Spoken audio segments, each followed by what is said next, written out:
שלום חברים, ברוכים השבים לערוץ. בסרטון זה נראה כיצד ניתן לתקן ולמעשה להציל את המערכת אנדרואיד ברכב במידה והיא פשוט מתה ונשרפה.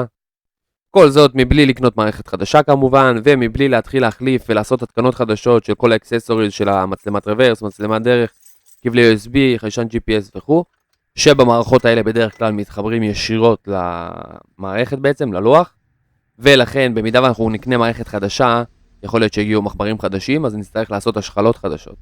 ולכן אנחנו רוצים להישאר עם המצב הקיים, עם המערכת שיש לנו כעת, ואנחנו נעשה זאת על ידי החלפת אך ורק כרטיס הלוח M בעצם, שהוא גם זול משמעותית ממערכת חדשה, וגם לדעתי ההתקנה קלה יותר אפילו ממערכת חדשה. במקרה שלי ניתן לראות שהרכב מונע, והמערכת פשוט מתה, אין שום סימן חיים. במקרה שלי אני גם יודע את שעת המוות, אני נסעתי, השתמשתי במערכת תוך כדי נסיעה, ופשוט לפתע פתאום היה כמעין פאק, והמערכת פשוט קרסה. אז אני יודע שמשהו נשרף. בואו נתחיל בתהליך. אז נרצה להוציא את המערכת החוצה, במקרה שלי זה פשוט משיכה, יש כאלה שזה עם ברגים, או מספר פאנלים שמתחתם הברגים, אבל שורה תחתונה אנחנו רוצים להוציא את המערכת החוצה, כדי לחשוף את כל החוטים והכבלים שמתחברים אליה.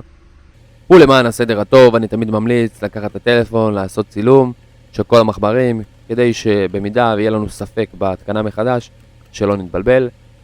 נשלוף את כל החוטים שמתחברים, את כולם מהמערכת, וננתק אותה. אנחנו רוצים את המערכת עצמה אצלנו ביד.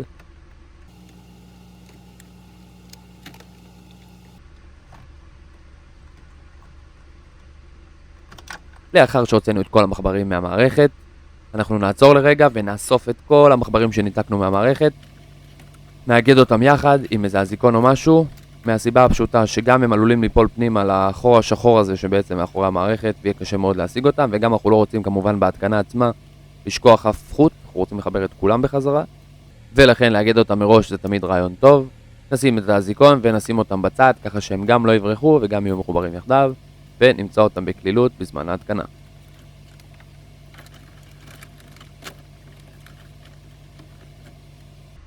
בשלב הזה אנחנו נרצה לברר שאכן המערכת מקבלת את המתח שהיא אמורה לקבל, ושאין לנו איזה קצר או פיוז שנשרף ובכלל לא מגיע חשמל למערכת. ולצורך כך נצטרך את הסכמה של החוטים של המערכת, של הצמה בעצם. זה מגיע, במידה והתקנתם את המערכת בעצמכם זה מגיע עם המערכת. תכף שנזמין לוח M זה אמור להגיע עם הלוח M, ואם לא תמיד ניתן למצוא באינטרנט. מה שאנחנו צריכים זה נורת ביקורת או מולטימטר, ונתבונן לרגע בסכמה.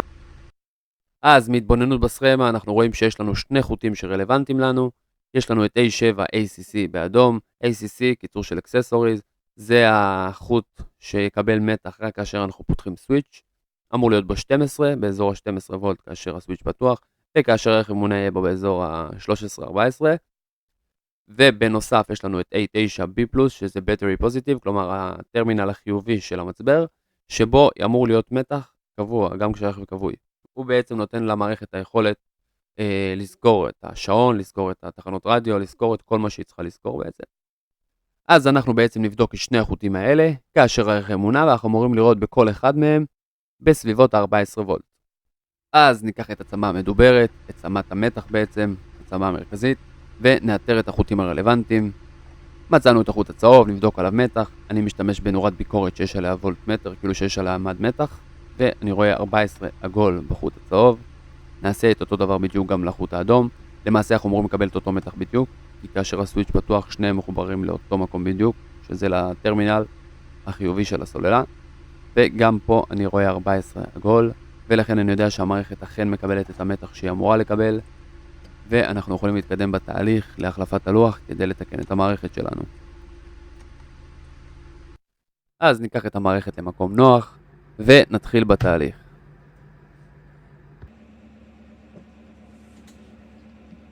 נעבוד לאט לאט ובזהירות, אנחנו חותרים להגיע ללוח M, בעצם לכרטיס המרכזי, ולכן נסיר את כל השכבות בדרך. אני מתחיל פה עם הפאנל בעצם שמתאם לי בין המערכת לרכב עצמו. כל אחד יש את הפאנל שמתאים לאוטו שלו. נסיר אותו. לאחר מכן אנחנו נרצה לפתוח את השלב הבא, שזה בעצם המכסה של הלוח M, גם כן 4 ברגים.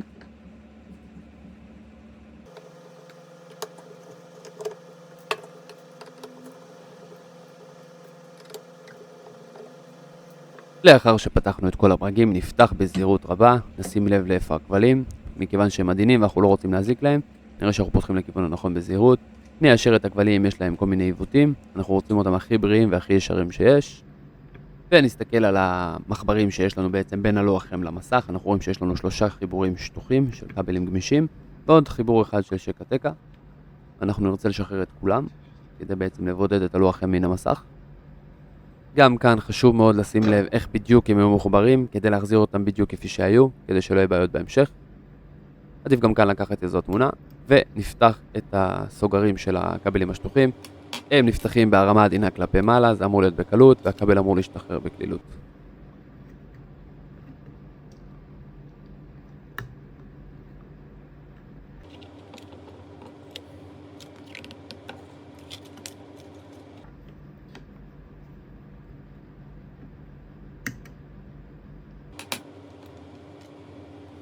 לאחר ששחררנו את 3 השטוחים, נשחרר גם את המחבר האחרון, והפרדנו את המסך מהכרטיס.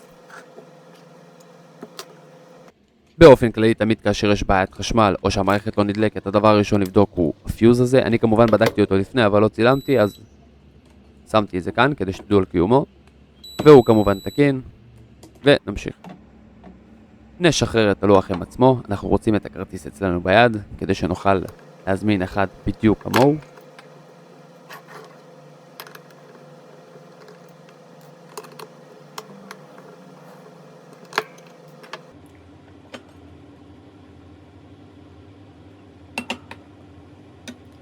ונעבור הישר להזמנה של הלוח-אם החדש. אני אישית אוהב להזמין דברים כאלה דרך אלי אקספרס, גם זול, גם יחסית זריז, וגם מגיע באיכות לא רעה לרוב. באלי אקספרס קיים האופציה של חיפוש על ידי תמונה. צילמתי את הלוח שלי ומצאתי מוכר שמוכר כרטיס כזה בדיוק עם אותם נתונים, עם CarPlay, 2 ג'יגה רם, 64 זיכרון, וכמובן שהזמנתי. הגיעה החבילה, נפתח ונראה מה קיבלנו.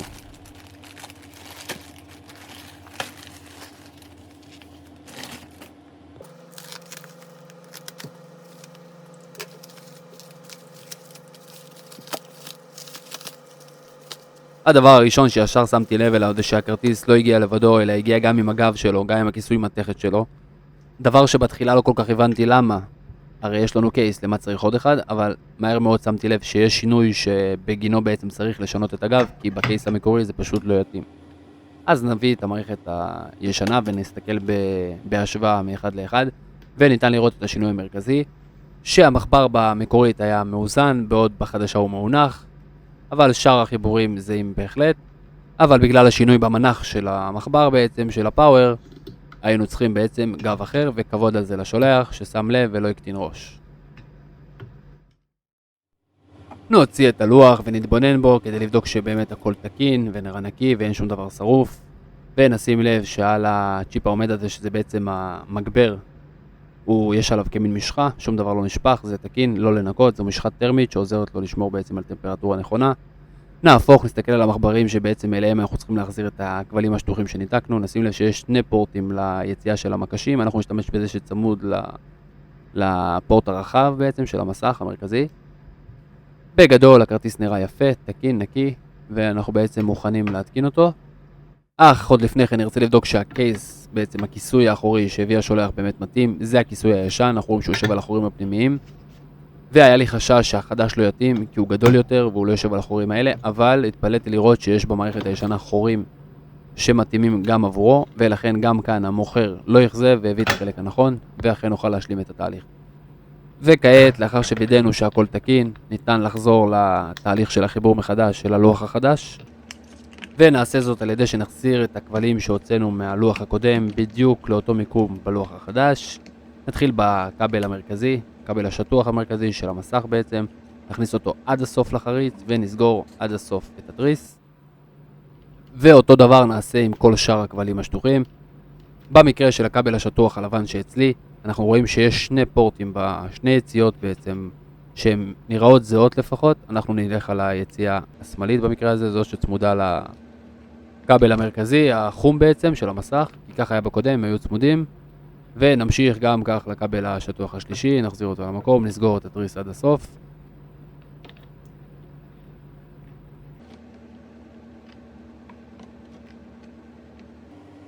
והכבל האחרון שנותר לנו לחבר זה את המחבר השקע-תקע בעצם הזה. נחזיר גם אותו למקום, ולמעשה סיימנו את כל חיבורי החשמל והאלקטרוניקה. וכעת כל מה שנותר לנו לעשות זה בעצם לעשות את התהליך ההפוך לפתיחה, בעצם לסגור את כל הברגים שפתחנו, וללכת לאוטו ולראות שאכן המערכת עובדת כראוי.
וכעת חברים, רגע האמת, נפתח סוויץ' ונראה אם אכן המערכת עולה.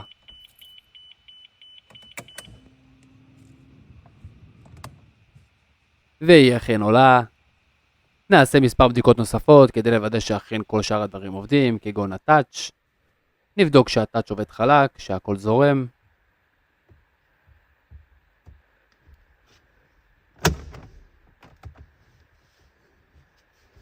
נרצה לראות גם שהכפתורים בצד המסך עובדים, הם אמורים להידלק כאשר מדליקים אורות ולהיקבות כאשר מכבים, לראות שהפונקציות שלהם באמת עובדות.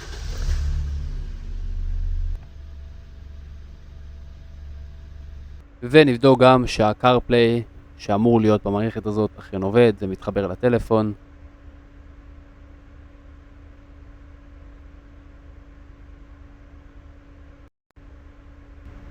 ואכן גם הקארפליי עובד מצוין, עולה מהר.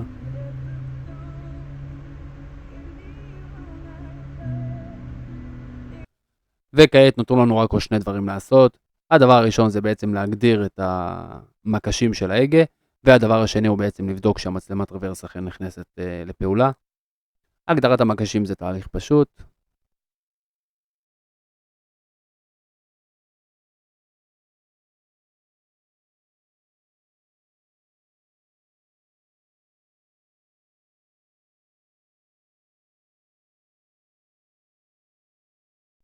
נבדוק גם את המצלמת רוורס, נכניס את ההילוך לרוורס, ואכן המצלמה עובדת מצוין.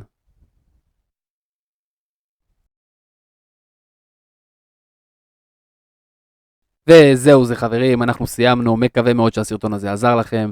אשמח מאוד אם תשאירו לייק ותגובה, וכמובן תירשמו לערוץ, כדי שתמשיכו לקבל עוד תוכן ועוד סרטונים שיעזרו לכם לטפל ברכב שלכם בעצמכם, בזול, במהירות ובקלות. שוב תודה שצפיתם, נתראה בסרטון הבא.